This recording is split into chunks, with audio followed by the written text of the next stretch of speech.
Hello बच्चों, आइए इस प्रश्न को देखते हैं। निम्न कथनों में प्रत्येक में 2 रिक्त स्थान दिए गए हैं। ए, सेमनीफेरस नलिकाएं 1 उत्पन्न करती हैं जबकि लैडिंग्स कोशिकाएं 2 उत्पन्न करती हैं। बी, मादाओं में यूरेथ्रा छोटा होता है और 3 का संवहन करता है जबकि नर में यह मूत्र और 4 को बाहर निकालता है। सी, स्पर्मेटोगोनिया से स्पर्मेटोजोआ के निर्माण की विधि 5 कहलाती है और स्पर्मेटिड्स से स्पर्मेटोजोआ का परिपक्वन 6 कहलाता है। दिए गए उपरोक्त कथनों में से 1 से 6 तक के रिक्त स्थानों की पूर्ति हेतु निम्न में से कौन सा विकल्प सही है?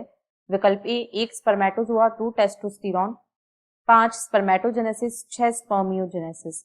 बी, 1 टेस्टोस्टेरॉन 2 स्पर्मेटोजोआ 3 मूत्र 4 semen. C, 1 oestrogen 2 testosterone 5 spermiogenesis 6 spermatogenesis. D, 3 मूत्र 4 सीमेन 5 स्पर्मियोजेनेसिस 6 स्पर्मेटोजेनेसिस। इस प्रश्न की जो मुख्य अवधारणा है, मुख्य अवधारणा वह है स्पर्मेटोजेनेसिस।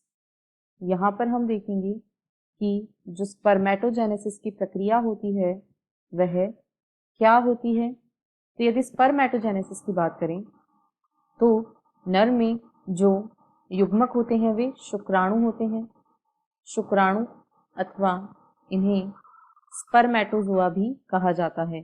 तो स्पर्मेटोगोनिया जो है, स्पर्मेटोगोनिया, इसमें समसूत्री विभाजनों के द्वारा प्राथमिक स्पर्मेटोसाइट का निर्माण होता है।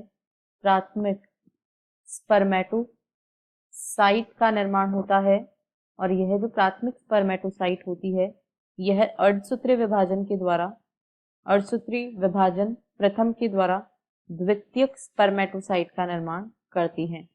यहाँ जो द्वितीयक स्पर्मेटोसाइट बनती हैं इनमें अर्धसूत्री विभाजन द्वितीय होता है और यहाँ 4 अगुणित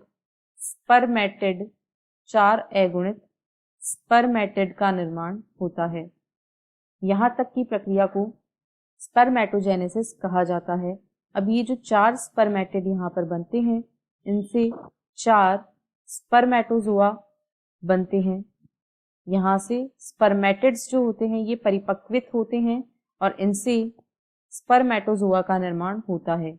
यह प्रक्रिया स्पर्मियोजेनेसिस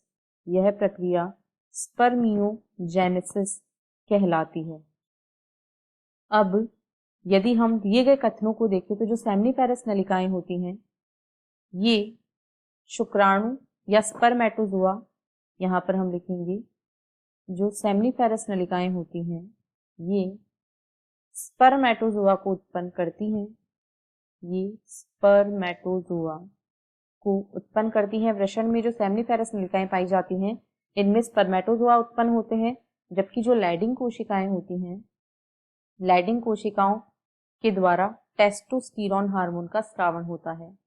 पीयूष ग्रंथि द्वारा निकलने वाला LH हार्मोन लैडिंग कोशिकाओं पर कार्य करता है और इनसे टेस्टोस्टेरॉन के स्रावण को प्रेरित करता है। अब यदि बी कथन की बात करें तो जो मादाएं होती हैं इनमें यूरेथ्रा छोटा होता है और यह मूत्र का संवहन करता है। यूरेथ्रा मूत्र का संवहन करता है जबकि नर में यह मूत्र तथा सीमेन को बाहर निकालता है।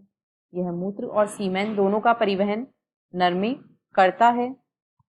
यह मूत्र को भी बाहर निकालता है और सीमेन को भी बाहर निकालता है।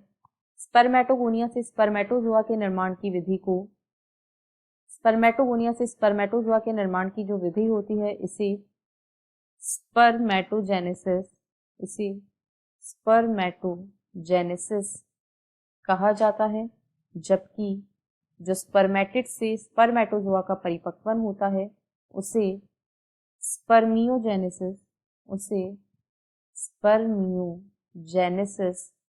कहा जाता है। अब यदि विकल्पों को देखें तो विकल्प ए में सिर्फ रिक्त स्थानों की सही पूर्ति की गई है, शेष तीनों विकल्प गलत हैं।